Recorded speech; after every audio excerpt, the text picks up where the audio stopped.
এই জন্য উঠিয়ে দিলাম। কেন এবার রাস্তা ধরবেন, আর না গেলে আমি তো যাওয়ার চান্স পাবো না, প্রশাসন আছে আমাকে নিয়ে যাবে। কিন্তু একটা কথা বলি, ওরা কালেকশনের কথা বলতে ভুলে গেছে। আপনারা যারা পারবেন এখানে পয়সা দিয়ে যাবেন। এই পয়সা কিন্তু কীর্তনের শেষে আপনারা যে যেমন পারবেন, আমি আপনাদের বলবো আসরের এখানে দান করে যাবেন। মায়েরা বাবারা কীর্তনের শেষে আস্তে আস্তে এসে এখানে দান করে যান। যেটুকু দান করবেন ওনাদের জন্য রয়ে যাবে। এবং আমি কথা দিলাম, এরা আনুক আর না আনুক, আমি 15 বছর পরে কিন্তু একবার আসবো। ক বছর পরে বললাম? 15 বছর পরে। আপনারা রাজি তো? ক বছর পর? ক বছর পর? ক বছর? 1 বছর। 1 বছর পর। যদি 1 বছর পর আনতে হয়, এদেরকে সাহায্য করতে হবে। সবাই হাত তুলে বলুন সাহায্য করবেন।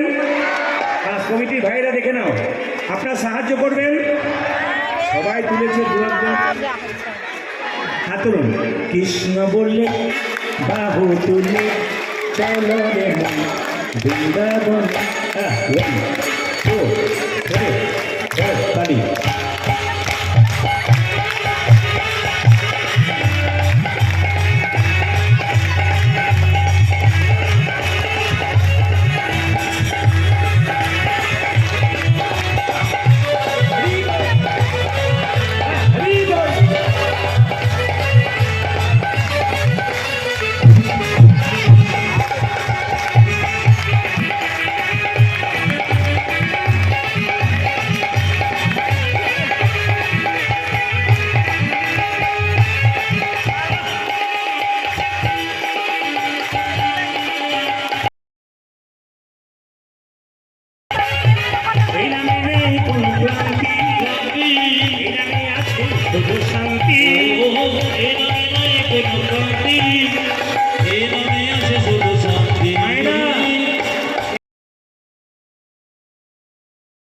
এত ভক্তের মাঝে আমাদের ক্লান্তি নাই। আপনার 2টা জন এই নামে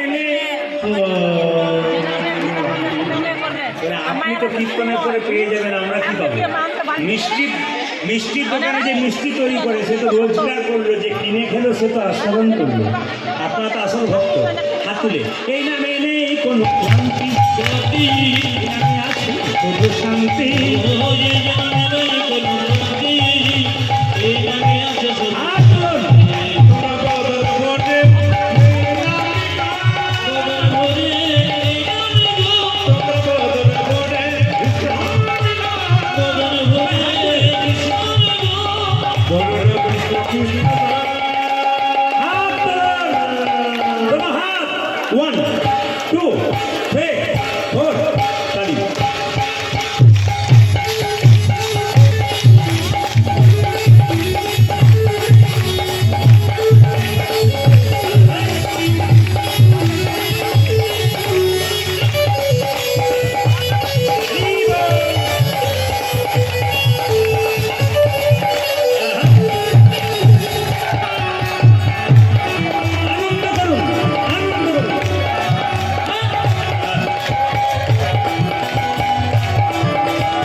না বাড়িতে হরিলির দেবেন, ওইটাই প্রসাদ, কোনো অসুবিধা নেই, কোনো দুঃখ করার কারণ নেই। হরে কৃষ্ণ।